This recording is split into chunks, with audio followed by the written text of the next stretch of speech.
Hello hi നമസ്കാരം, welcome back to ഒബീസ് world. അപ്പോൾ ഗൈസ്, ശേഷം മൈക്കിൾ ഫാത്തിമ കല്യാണി പ്രിയദർശൻ്റെ പടം ഇപ്പോൾ ഈ ആഴ്ച OTT റിലീസായിട്ടുണ്ട്. ഞാൻ സിനിമ കണ്ടു കഴിഞ്ഞപ്പോൾ എങ്ങനെയുണ്ടായിരുന്നു ചോദിച്ചാൽ എനിക്കൊരു ബിലോ ആവറേജ് എക്സ്പീരിയൻസ് ആയിട്ടാണ് തോന്നിയത്. ഞാൻ ഈ സിനിമയെ കുറിച്ച് ഒരുപാട് കമൻസ് ഒക്കെ കണ്ടു.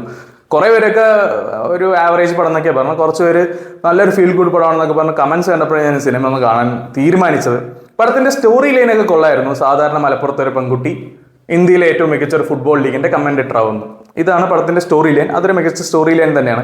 പക്ഷേ ഈ സ്റ്റോറി ലൈൻ ഇവരൊരു കഥയാക്കി മാറ്റി ഇതിനൊരു സിനിമയാക്കി ഇവർ ഇറക്കിയപ്പോൾ ഞാൻ എന്ന പ്രേക്ഷകരിൽ വലിയ ഇമ്പാക്ട് ഉണ്ടാക്കാൻ പറ്റാത്ത ഒരു സിനിമയായിട്ട് തോന്നി.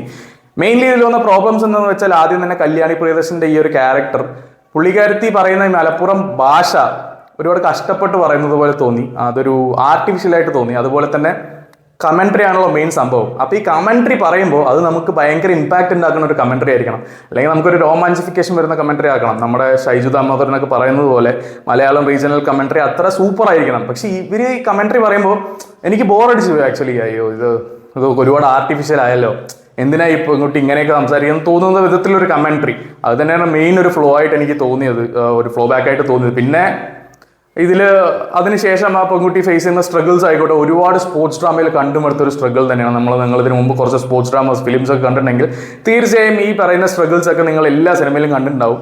അതും ഒരു പുതുമ ഒന്നും ഈ സിനിമയ്ക്ക് കൊണ്ടുവരാൻ കഴിഞ്ഞില്ല. അതുകൊണ്ട് തന്നെ വലിയൊരു ഇമ്പാക്റ്റ് ഒന്നും ഉണ്ടാക്കാൻ കഴിഞ്ഞില്ല. എനിക്കൊരു ആവറേജ് പടമായിട്ട് തോന്നിയത്. ഇനി പടത്തിൽ എന്തെങ്കിലും നല്ലതുണ്ടോ എന്ന് ചോദിച്ചാൽ ഉണ്ട്. ഹെഷാമിന്റെ പാട്ടുകൾ കൊള്ളായിരുന്നു, സിനിമോട്ടോഗ്രാഫി കൊള്ളായിരുന്നു.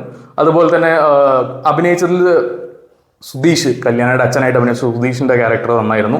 അതുപോലെ തന്നെ കല്യാണിയുടെ അമ്മ, പിന്നെ ഏട്ടൻ, ഇവർ അഭിനയിച്ച റോൾസ് എല്ലാം നല്ലതായിരുന്നു.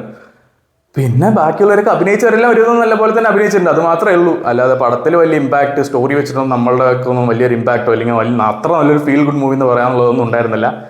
അപ്പോൾ നെറ്റ്ഫ്ലിക്സിൽ ഉണ്ട് പടം, വേണ്ടവർക്ക് കാണാം. കണ്ടിട്ട് നിങ്ങളുടെ അഭിപ്രായം ഒന്ന് കമന്റ് ബോക്സിൽ പറയാം. അപ്പോൾ എൻ്റെ അഭിപ്രായമാണ് ഞാൻ പറഞ്ഞത് ഗൈസ്. അപ്പോൾ അത്രയുള്ള വീഡിയോ ഇഷ്ടപ്പെട്ട എല്ലാവരും ലൈക്ക് ചെയ്യുക, ഷെയർ ചെയ്യുക, കമന്റ് ചെയ്യുക, സബ്സ്ക്രൈബ് ചെയ്യുക. Thanks for watching obese world. ഞാൻ അടുത്തൊരു വരുന്നതായിരിക്കും. Bye guys.